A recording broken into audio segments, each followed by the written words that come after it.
जो कह रहा हूं कि यहाँ सुख नहीं है और यहाँ दुख भी नहीं है। ये संसार एक सपने का जैसा है।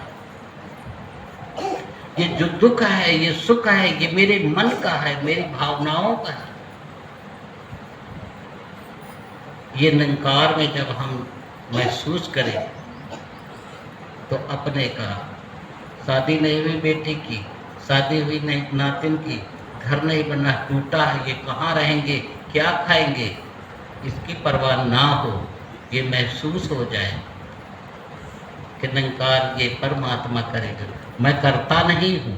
लेकिन यही भाव, यही दुख, यही हृदय में समा करके आदमी शरीर को छोड़ता है तो फिर निज घर नहीं मिलता है। महात्मा एक दिन मैसेज भेजा, मोबाइल पे देख रहा था, असीर ते विस्तार की ओर, वो एक बहुत बड़ा चैनल है, काफी महात्मा जुड़े हैं। उसमें कह रहे थे बाबा अवतार जी की बात की मुक्ति कब होती है, छुटकारा कब मिलता है, जब मेरी जरूरतें कम हो जाएं और सांसें बढ़ जाएं। अब मुझे कुछ जरूरत नहीं, किसी की जरूरत नहीं। अगर कुछ घर मकान दौलत नौकरी पैसे की जरूरत है, यही जरूरत नहीं है। इनके प्रति आसक्ति, बेटा बेटी बहू या अन्य चीजों के प्रति हवस चाहत, अगर ये कम पड़ जाए, मतलब इनकी जरूरत ना रहे तो सांसें बढ़ जाए, तो निज घर मिलता है।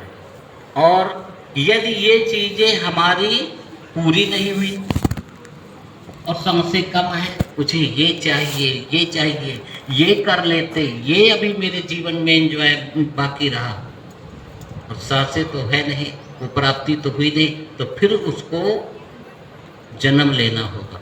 फिर वो प्राप्ति के लिए, क्योंकि फैसला उसी के आधार पे सतगुरु देता है निरंकार। यह जमराज धर्मराज की बात नहीं होती है, यहाँ सतगुरु का फैसला होता है। फिर उसको प्राप्त करने के लिए जाकी रही भावना जैसी प्रभु ने रच देखी थी तैसी, फिर वो प्राप्त करने के लिए फिर वो मनुष्य जन्म में किसी महात्मा के घर पैदा हुआ। बाबा गुरबचन जी की वो बात किसी ने पूछा, कई बार संगतों में रखा गया कि सच्ची बादशाह संगत आते हैं, सब तो एक जैसा सत्संग नहीं कर पाते हैं, सबका एक जैसा ध्यान नहीं बनता है, ज्ञान लेने के बाद मुक्त तो नहीं हो जाते हैं, ज्ञान हो जाने के बाद और संगतें करने के बाद धीरे धीरे ये माया का आवरण उतरता है।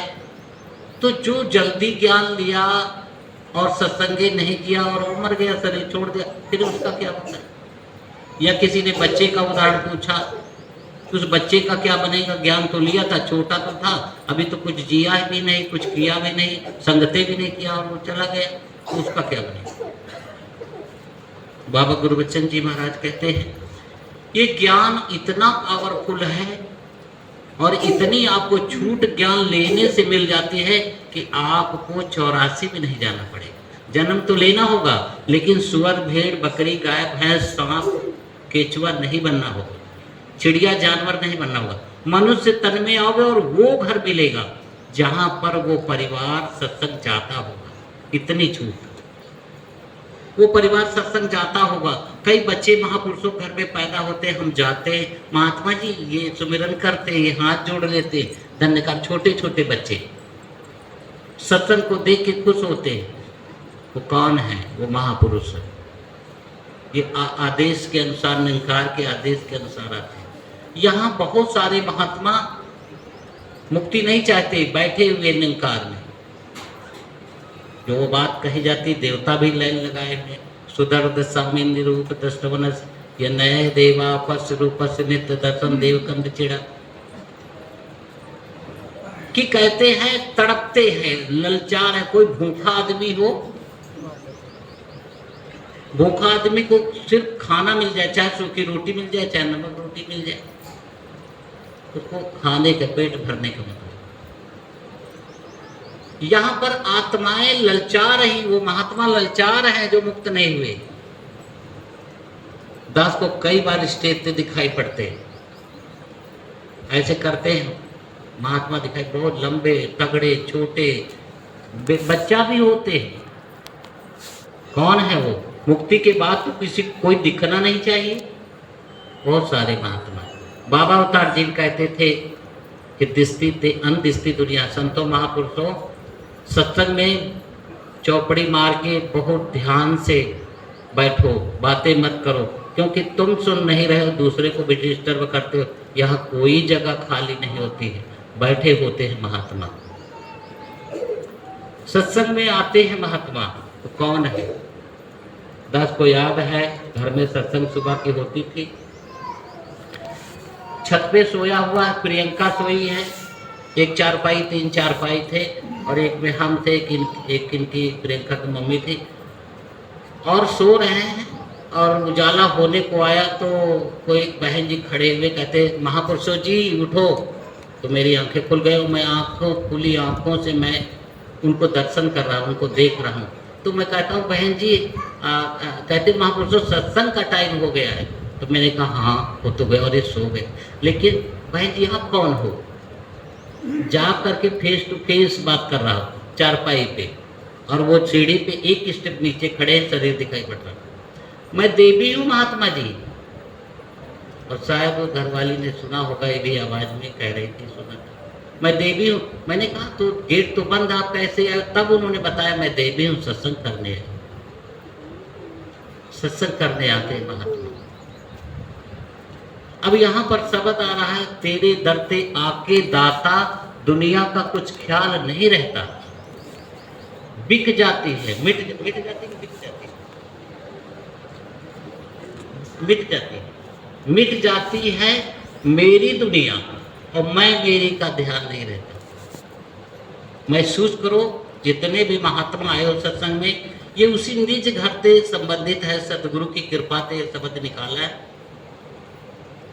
कि यहाँ आए हैं तो हम किस लिए आए? क्या मेरी दुनिया मिट गई है? क्या मैं दुनिया मिटा के आया हूँ, पीछे छोड़ के आया हूँ, या छोड़ के आया हूँ जाना है वहाँ? कहाँ मिट जाएगा? जाना है सभी को। अभी अब आपका घर सबको याद आ गया होगा, मेरे कहने पर, घर का नाम लेने से सभी आप घर में पहुँच गए। तो क्या घर में नहीं जाते हैं? ध्यान नहीं जाता है? क्यों सतगुरु कहना पड़ा ध्यान से संगत सुनो, ध्यान से बैठो। इस पे बैठना भक्ति क्यों कहा माता जी ने? सबसे बड़ी सेवा है बैठना, क्योंकि हम बैठते ही नहीं, तभी तो गुरु कहना पड़ा। जिस दांत में दर्द होता है, क्या होता है? जबान बार बार उसके अंदर कमी होती है, गुरु वही आदेश उपदेश करते सबको। कहते बैठना सेवा है, क्योंकि हमें बैठना नहीं आया है, इसलिए बचना। हम बैठते हैं, कई महात्मा बैठे होते उनको प्यास नहीं लगती, कई को बार बार उनके पास प्यास उनको लगती। नोट करते रहो। बाथरूम कईयों को, बहनों महापुरुषों को बार बार, चलो जिसका बूढ़ा शरीर है, किडनी खराब हो